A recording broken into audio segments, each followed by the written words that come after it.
तर मंडळी, आज आपण करणार आहोत वसंत पंचमी निमित्त अगदी असा मोकळा केशर भात. अगदी सोपी पद्धत सांगितलेली आहे आणि अगदी योग्य मेजरमेंटप्रमाणे मी ही करून दाखवलेली आहे.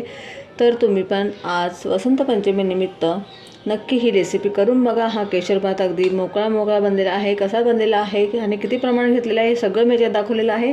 तर रेसिपी स्किप न करता पूर्ण बघा, तरच तुम्हाला पण असा छान बनवता येईल. चला आपण सरळ रेसिपीला सुरुवात करूया.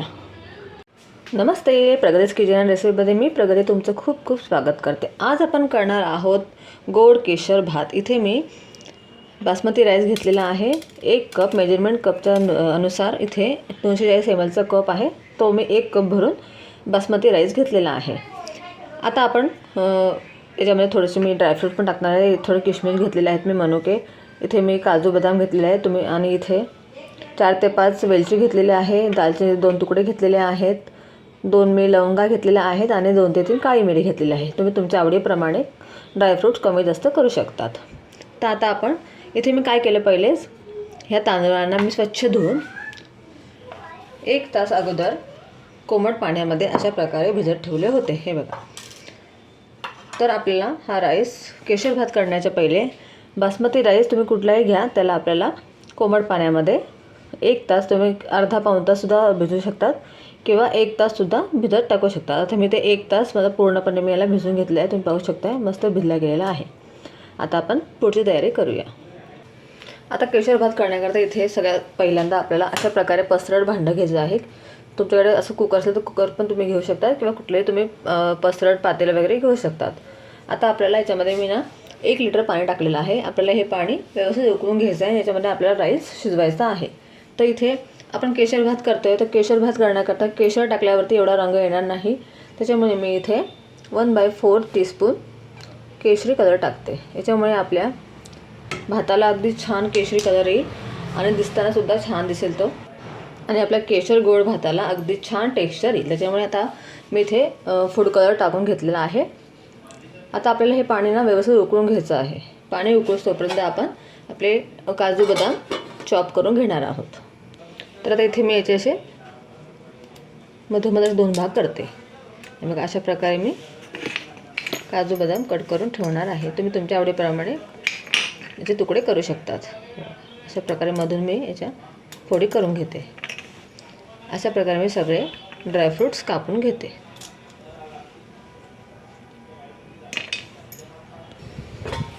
बघा, पाण्याला अगदी छान उकळी आलेली आहे, तुम्ही पाहू शकता. आता आपल्याला याच्यामध्ये आपला राईस टाकून द्यायचा आहे.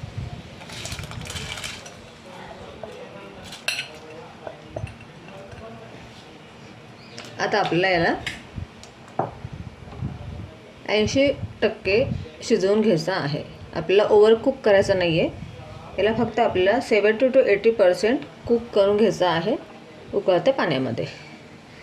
आता याच्याला झाकण ठेवू आपण आणि याला 80% शिजवून घेऊया. बघा, काजू बदाम पण छान मी चॉप करून घेतलेला आहेत. आता आपल्याला याच्यामध्ये 1 कप आपण तांदूळ घेतला होता, तर इथे आपल्याला 1 कपाला इथे मी 3/4 कप साखर घेतलेली आहे. तुम्ही तुमच्या आवडीप्रमाणे कमी जास्त करू शकता. जसं तुम्हाला गोड हवं त्याप्रमाणे तुम्ही कमी जास्त करू शकतात. पण मी सांगितलेलं मेजरमेंट अगदी योग्य आहे. तुम्ही एवढी पण टाकू शकतात.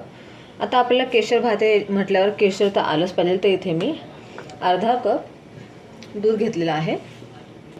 आता हे अर्धा कप दूध मी छान गरम करून घेतलेलं आहे. याच्यामध्ये आपण टाकणार आहोत केशर. केशर भात म्हटल्यावर केशर तर आलंच पाहिजे. तर इथे मी केशर टाकून ठेवते, म्हणजे आपल्या दुधाला छान अगदी कलर येईल.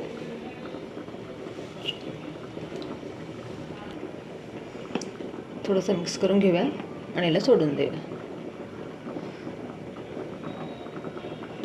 आता आपण वेलची पण अशी याचे दाणे वेगळे काढून घेऊया, म्हणजे याची अगदी छान टेस्ट येणार आहे आपल्या भातामध्ये. हे बघा, सगळ्या वेलची मी असं सोलून घेतलेल्या आहेत. आता आपल्याला मध्ये तांदूळसुद्धा चेक करायचा आहे. आपला भात आपल्याला ओव्हर कुक करायचा नाही आहे. त्याच्यामुळे मध्ये आपल्याला चेक करत राहायचं आहे की तो कितपत झालेला आहे ते. आता मग ओव्हर कुक झाला ना तर त्याची मजा अगदी कमी होऊन जाईल. त्याच्यामुळे तुम्हाला चेक करत राहायचं आहे. आता थोडंसं अजून होईल मी याला. हे बघा, आपला भात अगदी छान शिजलेला आहे. म्हणजे मी याला 70 ते 80% शिजवून घेतलेला आहे आणि अगदी लांब लांब पण झालेला आहे, तुम्ही पाहू शकताय. बस आपल्याला आता एवढा शिजवायचा आहे. अगदी हा असा हाताने तुटला पाहिजे, तुम्ही पाहू शकता. हे बघा, असा तुटला म्हणजे समजून जायचं आपला 80% हा शिजलेला आहे. आता आपण गॅस बंद करून घेऊया आणि याला एका गाळणीमध्ये काढून घेऊया. अशा प्रकारे चाळणीमध्ये मी याला पूर्ण गाळून घेऊ. बघा, ते अगदी छान कलर आलेला आहे, तुम्ही पाहू शकताय एक एक दाण्यामध्ये. आणि आपला बासमती राईस अगदी मस्त फुलून गेलेला आहे, तुम्ही पाहू शकता एक एक दाणा अगदी मस्त झालेला आहे. अशा प्रकारे आता इथे मी 10 मिनटापर्यंत याला छान उकळून घेतलेला होता. आता आपण परत एक असं पसरट भांडं ठेवायचं आहे. मी तोच कुकर ठेवलेला आहे आणि याच्यामध्ये आपण टाकणार आहोत देशी तूप. इथे मी 2 मोठे चमचे देशी तूप टाकणार आहे. अगदी टेस्टी लागतो आणि आज वसंत पंचमी आहे, त्याच्या निमित्ताने आपण हा पुलाव करत आहे. तर सगळ्यांना वसंत पंचमीच्या खूप खूप शुभेच्छा. इथे मी 2 मोठे चमचे भरून देशी तूप टाकलेलं आहे. आता आपण गॅसची फ्लेम थोडी लो करायची आहे आणि याच्यामध्ये आपण हे आपले खडे मसाले, जे आपण दालचिनी, लवंग, 2-3 काळी मिरी घेतली होती आणि हे वेलचीचे तुकडे जे केलेत ना, ते आपण याच्यात टाकून घेऊया. ह्या स्टेजला आपल्याला गॅसची फ्लेम लो ठेवायची आहे. हे टाकल्यानंतर लगेच आपल्याला याच्यामध्ये जे आपण ड्रायफ्रूट कट केले होते ते पण टाकून द्यायचे आहे आणि त्याला आपल्याला छान अगदी असं परतून घ्यायचं आहे तुपावर. हे बघा, अगदी 1 ते 2 मिनटं मी परतून घेतलेलं आहे. आता तिथे थोडेसे ना मी काजू बदाम असे काढून घेणार आहे, म्हणजे आपल्याला वरती गार्निशिंग करता उपयोगी पडतील.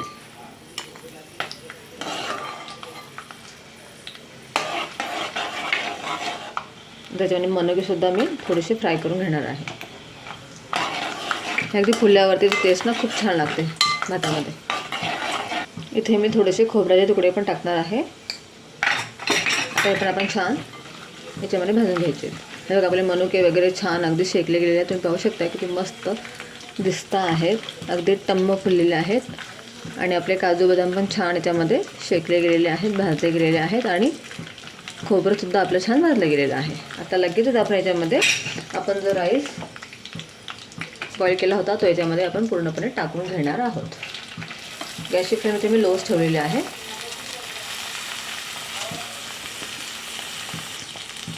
आता आपल्याला याला अगदी हलक्या हाताने हलवायचं आहे, जास्त जोर हलवू नका, नाही तर मग आपला तांदूळ हा भात तुटू शकतो. मध्ये मध्ये तुटतात ते दाणे, त्याच्यामुळे असे अखंड खूप छान लागतात, दिसायला पण छान दिसतात आणि खायला पण मजा येते. हे बघा, मी अगदी हलक्या हाताने याला अगदी व्यवस्थित हलवून घेते.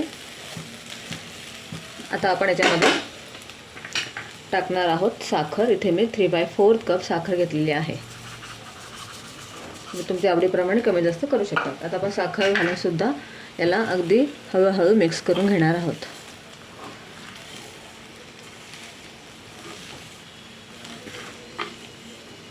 शक्यतो तुम्ही असं पसरट भांडत घ्या, म्हणजे याच्यामध्ये ना अगदी व्यवस्थित तुम्हाला हलवतासुद्धा येईल आणि व्यवस्थित बनतो पण तो भात. हे बघा, अगदी व्यवस्थित मी साखर मिक्स करून घेतलेली आहे याच्यामध्ये. हे बघा, साखर टाकून मी आता आपल्याला याला असं पसरून घ्यायचं आहे व्यवस्थित. आता आपण जे दूध घेतलं होतं अर्धा कप, त्याच्यामध्ये आपण थोडं थोडं करून असं साईडला असं परत टाकून द्यायचं आहे.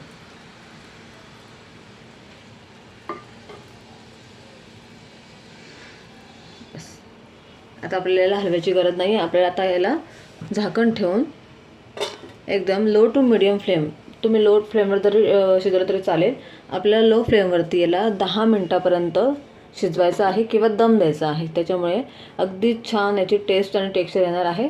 त्याच्यामुळे आपल्याला लो फ्लेमवरती त्याला पूर्ण शिजवायचं आहे. आता याला मी पूर्ण 10 मिनटापर्यंत शिजवून घेते, मग तुम्हाला दाखवते.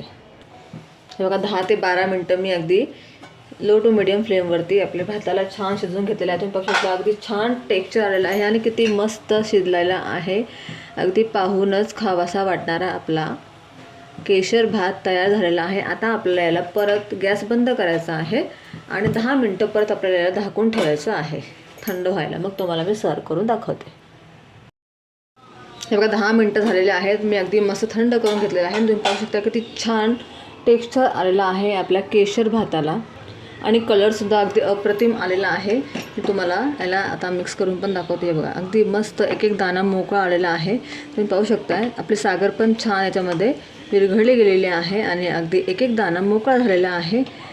आणि झाकण खोलताबरोबर अगदी असं छान घमघमाट आलेला आहे. आपण याच्यामध्ये जे काय खडे मसाले टाकले तर त्याचा अगदी छान सुगंध दरवळतो आहे पूर्ण घरभर. आता तुम्हाला मी सर्व करून दाखवते.